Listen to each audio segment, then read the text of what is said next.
याच्यामध्ये आपण दुरुस्त्या करू. मी चूक मागे घेतो, दुरुस्त्या असा शब्द घेतो. तुम्ही असं सुद्धा म्हणाला आहात की दोन पक्षाचं विलिनीकरण होऊन दादांच्या हातात समोर जाणार होतं. त्या वाक्यावर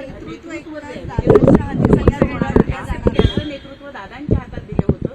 या तुम्ही लिहिलेल्या शब्दांवर तुम्ही आजही ठाम आहात. नाही, आता हे माझं संपादकीय आल्यानंतर मला तुम्ही प्रश्न विचारता, मला आश्चर्य वाटतंय. ज्यांना विचारा तुम्ही, ज्यांनी आक्षेप घेतला त्यांना विचारा, माझा काय संबंध येत नाही ना. आता ह्याच्यावर आम्ही भावना व्यक्त केली, बऱ्याच लोकांनी भावना व्यक्त केली. आता ती भावना व्यक्त केल्यानंतर त्याच्यावर माझा तर आक्षेप आलेला नाही. माझ्या लेखवर मी कसा आक्षेप घेऊ? परंतु तुम्ही म्हणतात की पक्ष एकत्र होणार होता, मग पक्षामध्ये तुम्ही दोन्ही पक्ष एकत्र येणार होते, तर अजितदादा एनडीएतून बाहेर पडणार होते की तुम्ही एनडीए मध्ये सामील होणार होते? याचा कोणता अर्थ आहे? एक मिनिट. एनडीए मध्ये तुम्ही जाणार होता? त्या दिवशी सुद्धा आम्ही स्पष्ट केलेलं आहे की या संदर्भामधल्या निवडणुकीच्या प्रक्रिया पूर्ण झाल्यानंतर काय करायचं याचा बेस ठरवण्याच्या संदर्भातला निर्णय जो होता हा आफ्टर इलेक्शन नंतर लगेच करायचा ठरला होता. ते सूत्र काय, हे सूत्र सांगण्याच्या संदर्भातली भूमिका त्या वेळेला जी चर्चा होणार त्यावेळेला होणार होती. आता त्यांच्या मनातलं काय, माझ्या मनातलं काय, हे आता गेल्यानंतर काय सांगायचं? आता हे कोणी विचारायला पाहिजे? एनडीएशी चर्चा करायची ते की आम्ही करायची का ते त्यांनी करायला पाहिजे ते. आता मला सातत्याने विचारलं जातं, मग एनडीए बरोबर ते आम्ही या पक्षामध्ये एनडीए बरोबर राहिलेलो आहे, एनडीएवर राहिलेलो आहे. मग एनडीए बरोबर राहिलं का नाही, त्यांच्यावर आघाडी करायची का नाही करायची, आता त्या पार्टीचा त्या पक्षाचा आता अधिकार राहिलेला आहे, सुनेत्रा वहिनीचा अधिकार राहिलेला आहे. त्यांनी ठरवावं.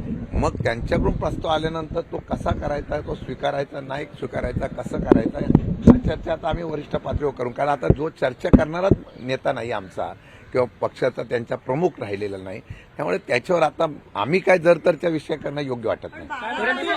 परंतु पक्ष दादा असताना तुम्ही एकत्र येणार होता. आता सुनेत्रा वहिनींच्या सोबत जर तुम्ही एकत्र येणार असाल तर सुनेत्रा वहिनींना तुम्ही सगळी सूत्र देणार का राष्ट्रीय अध्यक्ष? हे आता मी याच्यावर काही कमेंट्स करणार नाही. No comments.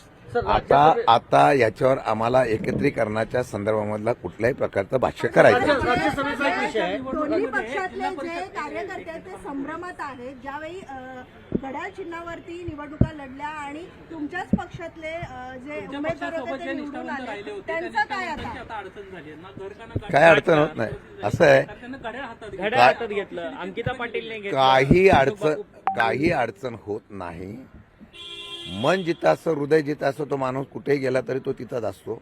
माझ्या माहितीवर तांत्रिक अडचणी असल्या तरी पक्षाचे पदाधिकारी, पक्षाचे कार्यकर्ते त्या पद्धतीने काम करत राहतील. भविष्य काळामध्ये सुद्धा पक्ष चांगल्या प्रकारे उभा करील मला पाहायला मिळेल.